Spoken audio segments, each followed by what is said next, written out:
نحمده ونصلي على رسوله الكريم اما بعد فاعوذ بالله من الشیطان الرجیم بسم اللہ الرحمن الرحیم۔ ماہ رمضان المبارک جو انتہائی بابرکت اور مقدس مہینہ ہے، اس میں ایک رات آتی ہے جسے لیلۃ القدر کہتے ہیں۔ یہ رات بڑی عظمت و بزرگی اور خیرات و برکات والی رات ہے۔ اسی رات میں قرآن مجید نازل ہوا اور اسی رات میں آسمان سے زمین پر فرشتے اترتے ہیں۔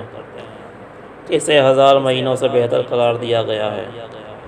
کتاب و سنت میں اس کی بڑی فضیلت ذکر کی گئی ہے۔ اسے اگر سید اللیل تمام راتوں کے سردار کہا جائے تو بجا ہوگا۔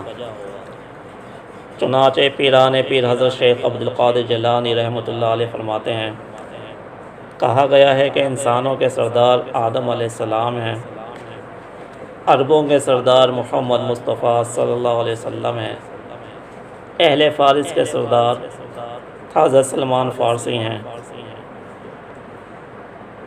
اور رومیوں کے سردار حضرت صہیب رومی ہیں، حبشیوں کے سردار حضرت بلال حبشی ہیں، تمام شہروں کا سردار مکہ مکرمہ ہے، تمام وادیوں کے سردار وادی بیت المقدس ہے، تمام دنوں کا سردار جمعہ ہے، تمام راتوں کے سردار لیلۃ القدر ہے، تمام کتابوں کا سردار قرآن پاک ہے، قرآن پاک کی تمام سورتوں کے سردار سورۃ البقرہ ہے، سورۃ البقرہ کی تمام آیتوں کے سردار آیت الکرسی ہے، تمام پتھروں کا سردار حجر اسود ہے، تمام کنوؤں کا سردار زمزم کا کنواں ہے، تمام لاٹھیوں کی سردار موسیٰ علیہ السلام کی لاٹھی ہے،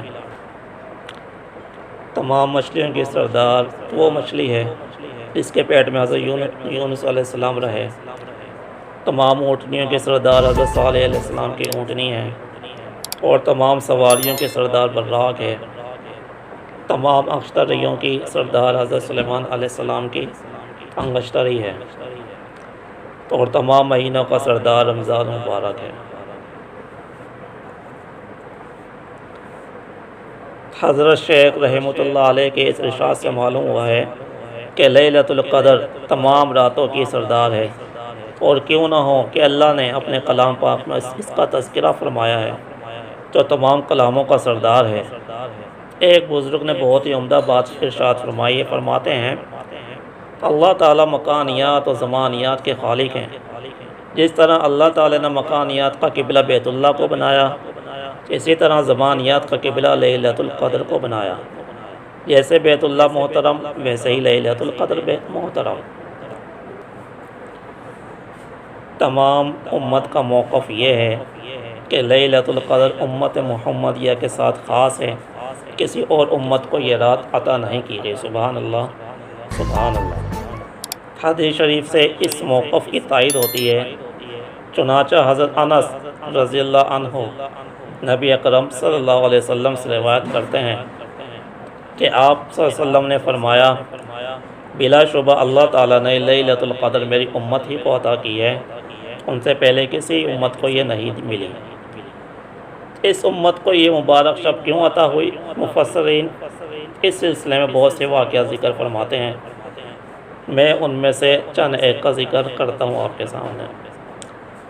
حضرت مالک رحمہ اللہ فرماتے ہیں کہ انہوں نے ایک معتبر عالم سے یہ بات سنی کہ رسول اللہ صلی اللہ علیہ وسلم کو پچھلے لوگوں کی عمریں بتائی گئیں، کتنا اللہ تعالیٰ کو منظور تھا، تو آپ نے اپنی امت کے لوگوں کی عمروں کو کم سمجھا اور یہ خیال کیا کہ میری امت کے لوگ اتنی سی عمر میں ان کے برابر عمل نہ کر سکیں گے، تو اللہ تعالیٰ نے آپ کو لیلۃ القدر عطا فرمائی جو ہزار مہینوں سے بہتر ہے۔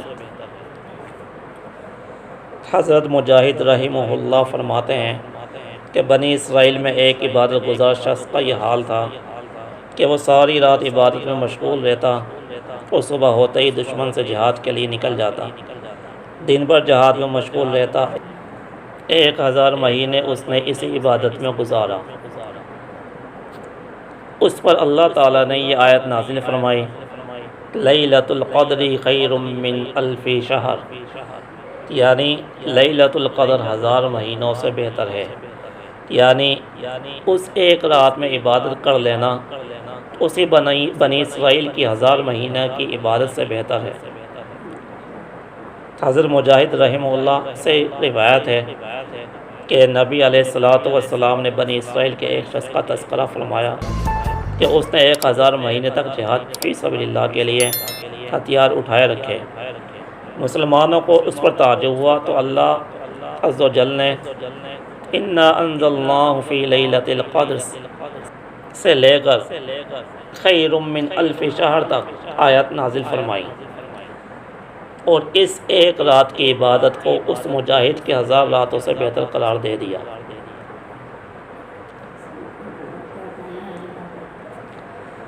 سبحان اللہ، ذرا غور کریں آپ کہ اس شخص نے 1000 سال تک جہاد کیا، عبادت کی، محنت کی اس نے، اور اللہ تعالیٰ نے حضرت محمد صلی اللہ علیہ وسلم کی امت کو وہ ایک رات عطا فرما کے کتنا بڑا احسان کیا ہے، کتنی بڑی نعمت اللہ تعالیٰ نے اس امت کو بخشی ہے کہ ہم اس ایک رات میں صدقہ کر دیں، خیرات کر دیں، نفل پڑھ لیں، اللہ پاک 1000 راتوں سے زیادہ ثواب دے گا ہمارے اس عمل پر۔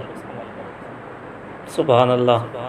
حضرت علی رضی اللہ تعالیٰ عنہ فرماتے ہیں کہ رسول اللہ صلی اللہ علیہ وسلم نے بنی اسرائیل کے 4 شخص کا تذکرہ فرمایا جنہوں نے 80 برس اللہ تعالیٰ کی عبادت کی اور پلک جھپکنے کے برابر بھی اس کی نافرمانی نہیں کی۔ اس پر صحابہ کرام کو تعجب ہوا تو فوراً ہی حضرت جبرائیل علیہ السلام حضور علیہ السلام کے پاس تشریف لائے اور فرمایا کہ آپ کی امت کو ان حضرات کے 80 برس عبادت کرنے پر تعجب ہو رہا ہے، اللہ تعالیٰ نے اس سے بہتر چیز بھیجی ہے۔ چنانچہ آپ نے سورۃ القدر پڑھ کر سنائی اور فرمایا کہ یہ اس سے بہتر ہے جس پر آپ اور آپ کی امت کو تعجب ہو رہا ہے۔ یہ سن کر نبی علیہ السلام اور صحابہ کرام خوش ہو گئے۔ سبحان اللہ، سبحان اللہ۔